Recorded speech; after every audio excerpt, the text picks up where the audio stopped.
Hello, my zebras and spoonies. Thanks for coming and hanging out with me today. I am glad that you are here. Today, I'm just going to be giving an update on how things have been going in my life because it's been a while since I did that, so I figured I would let you guys know how I'm doing. This past week or so has been pretty hard. On the 23rd, I had to call out for work because I was in way too much pain. I couldn't be functional. I went to the walk in clinic. It was busy and it took forever and the wait sucked. But I got what I needed without any real fuss. And I love that about this walk in clinic. They are really good to me there. They usually don't give me a hard time about getting the things that I need to treat my chronic symptoms. In this case, it was my right sacroiliac joint. It was inflamed and causing me a lot of pain. I have sacroiliac joint instability, and all the moving around of that joint will cause them to become inflamed at times, which causes a significant increase in my pain. This is not a new problem. I've been struggling with this for years and it sucks. Just every now and then it gets worse. And whenever one of the sacroiliac joints gets inflamed, I have to get a course of steroids and muscle relaxers. The steroids reduce the inflammation, and the muscle relaxers allow the joint to slide back into its proper position. Once these medications are on board, I usually have really quick relief. The downside is that the medication kicks my butt and I do nothing but sleep for like the entire time that I am on the meds. I was able to tolerate working on the 24th, even though I was feeling really fatigued. Lucky for me, it was a really good night, so it made things a lot easier. I then spent my 3 nights off pretty much being a vegetable. I loafed for the short periods that I was awake, but mostly I slept for like 3 solid days. The medications were done on the 27th, and my sacroiliac joint was pretty much back to its baseline. I worked on the 28th, 29th, and 30th. I had a pretty hard night on the 28th. I didn't have many emotional spoons available, and that's always something that's going to make a shift harder. But on top of that, it was a really busy night that wasn't well managed. So I ended up getting a pretty crappy workload. Luckily, the other two shifts were not as difficult. Um, Sunday the 30th, I was exposed to lupines. A family member of a patient brought a bunch of them in for the staff.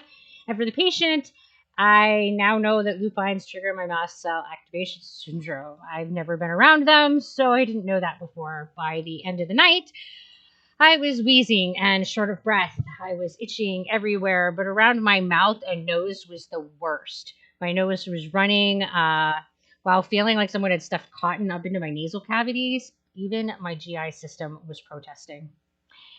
Everything that had been in my intestinal tract had been emptied out by the end of the night. Full bowel cleanse.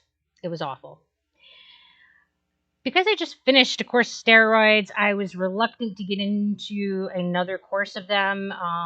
That's the general treatment for when this mast cell stuff gets activated. But steroids come with a lot of risks, so I try really hard not to take them and try really, really hard not to take courses of them close together. So I started off by taking a high dose of Benadryl, and this did bring the reaction down into the safe range where my breathing was no longer being affected. However, not getting steroids meant that it was going to take much longer for my body to settle down from this reaction. So I spent last week resting and recovering from the mast cells being triggered and angry, and it sucked a lot. I felt like hot garbage. So I was supposed to have my laparoscopic surgery this week to try to better evaluate the pelvic pain that I've been having, but I was not able to get the time off from work, and I can't afford to call out again since I don't get paid for sick days.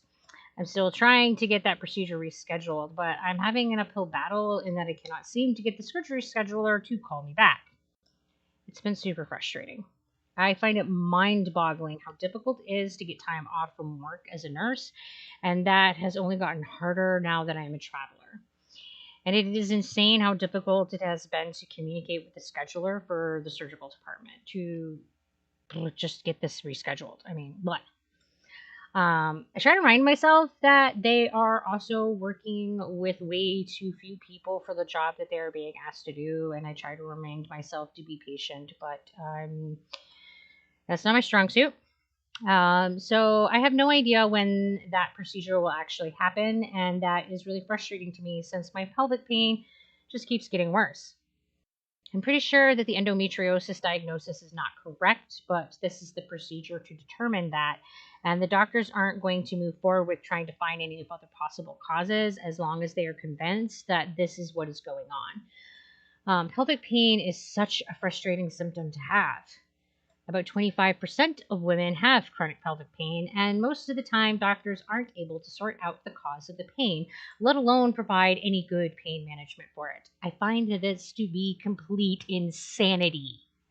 How is it all right for 1 in 4 women to be allowed to suffer like this? I understand that diagnosing pelvic pain cause is a real challenge because there are so many possibilities. But how is it all right to just label it as chronic pelvic pain syndrome and shrug while you give up on figuring out what's actually causing the problem? That's insanity. How is this considered adequate care? How is this okay? I have been suffering with chronic pain in my pelvis for about 25 years, and I have to constantly fight with doctors to try to find any kind of relief. I am so disgusted with this, and I'm so tired. Last year, I had a doctor who saw the endometriosis diagnosis and then just told me not to worry because after menopause, my pain will start to reduce. For most women, menopause completes around age 51. So this doctor's solution was just to wait for 11 years and hope that my pain went away all on its own. But the actual fuck kind of care is that? Yep, that's the solution. I've been trying to figure out what's next because being a nurse is getting too hard and it isn't something that I am going to be able to do for much longer. It makes me sad, but the truth is that the work environment for nursing has become so toxic that I am having an emotionally difficult time doing the job. We're being asked to work with unsafe patient ratios and being pushed to take admissions during our medication passes. The acuity of the patients is only getting higher all the time. All the while, our supervisors are gaslighting us about how things are not that bad and how we need to be better team players to make things work better. It's absolute insanity. I mean, not to mention that we are not being given breaks and we are not being given days off. We are just being asked to work more and more and to do more and more without being given more resources to do that more. I had a meltdown after getting home from work a few weeks ago. That's part of having autism that I don't really like that much, but these feelings of being overwhelmed are happening more and more often.